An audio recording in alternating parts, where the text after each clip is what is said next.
जय माता दी भक्तों, अगर आप चैत्र नवरात्रि में यह गलतियां करती है तो माता रानी आपसे नाराज हो सकती है। चैत्र नवरात्रि हिंदू धर्म का एक अत्यंत महत्वपूर्ण पर्व है जो विशेष रूप से देवी दुर्गा की पूजा अर्चना के लिए मनाया जाता है।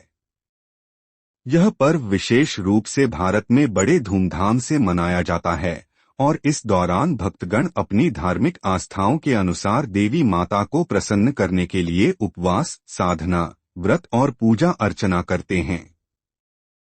नवरात्रि के 9 दिनों में विशेष रूप से उपास्य देवी की पूजा की जाती है जो शक्ति और सौभाग्य की प्रतीक हैं।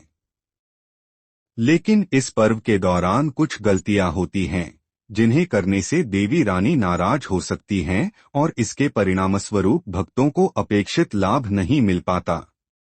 आइए जानते हैं कि नवरात्रि के दौरान किन गलतियों से बचना चाहिए ताकि माता रानी प्रसन्न हो और हमें आशीर्वाद मिले। 1. नियमों का पालन न करना। नवरात्रि के दिन विशेष व्रत और पूजा का महत्व होता है। इन दिनों में सही प्रकार से नियमों का पालन करना अत्यंत आवश्यक है।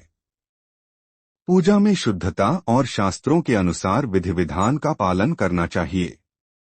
यदि आप नियमों का उल्लंघन करेंगे, जैसे कि पूजा के समय उचित वस्त्र न पहनना, उपवास का सही तरीके से पालन न करना या पूजा में विधि का उल्लंघन करना, तो देवी रानी नाराज हो सकती हैं।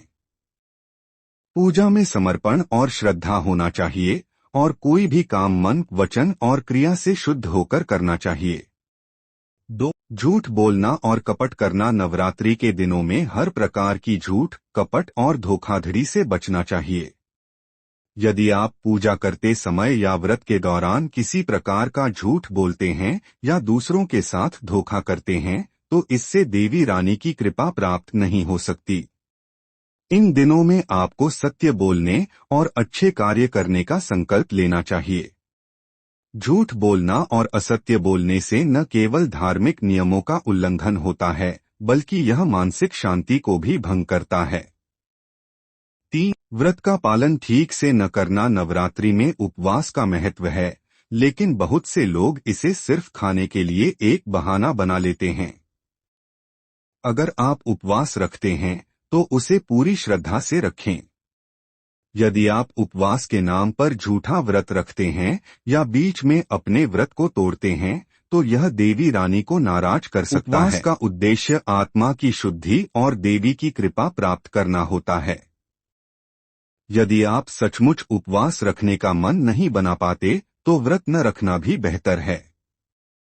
4. रात्रि जागरण में गलत आचरण। नवरात्रि के समय रात्रि जागरण या देवी भजन करना एक महत्वपूर्ण धार्मिक क्रिया मानी जाती है। इस दौरान देवी के मंत्रों का जप, भजन और कीर्तन करना चाहिए। लेकिन यदि रात्रि जागरण के समय लोग गलत आचरण करते हैं, जैसे कि अनावश्यक हंसी मजाक, तामझाम या अश्लील बातें करना, तो यह माता रानी को नाराज कर सकता है। नवरात्रि का समय संयम, साधना और ध्यान का होता है। यह समय हर प्रकार की बुराई से बचने का होता है। 5. मांसाहार और शराब का सेवन करना। नवरात्रि के दौरान मांसाहार, शराब, तंबाकू और अन्य नशीले पदार्थों का सेवन करना एक बड़ी गलती है। यह न केवल शारीरिक रूप से हानिकारक होता है, बल्कि धार्मिक दृष्टि से भी यह निंदनीय माना जाता है।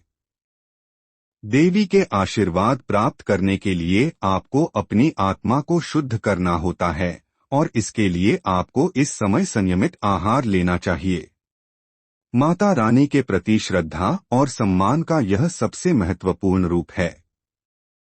6. व्यर्थ की बातों में समय नष्ट करना। नवरात्रि के दिनों में अपनी मानसिकता को शुद्ध और एकाग्र बनाना आवश्यक है।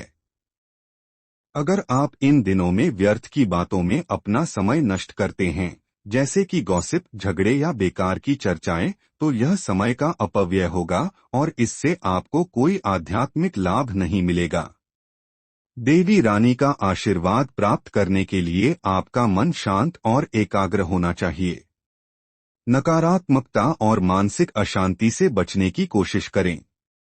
7. अशुद्धता और गंदगी से बचना। नवरात्रि के दौरान घर और पूजा स्थल की शुद्धता का विशेष ध्यान रखना चाहिए। देवी रानी का स्वागत करने के लिए आपको अपने घर और पूजा स्थल को साफ और शुद्ध रखना चाहिए। यदि आप पूजा स्थल को गंदा रखते हैं या अशुद्ध स्थानों पर पूजा करते हैं तो देवी रानी को यह नापसंद हो सकता है। शुद्धता, सफाई और अच्छे वातावरण में ही पूजा का सही लाभ मिलता है। अत्यधिक गर्व या अहंकार का प्रदर्शन नवरात्रि के दौरान पूजा अर्चना के बाद यह सोचकर नहीं बैठ जाना चाहिए कि आपने बड़ा कार्य किया है या गर्व महसूस करना चाहिए। यदि आप अपनी पूजा और व्रत को अहंकार या आत्ममुग्धता के साथ करते हैं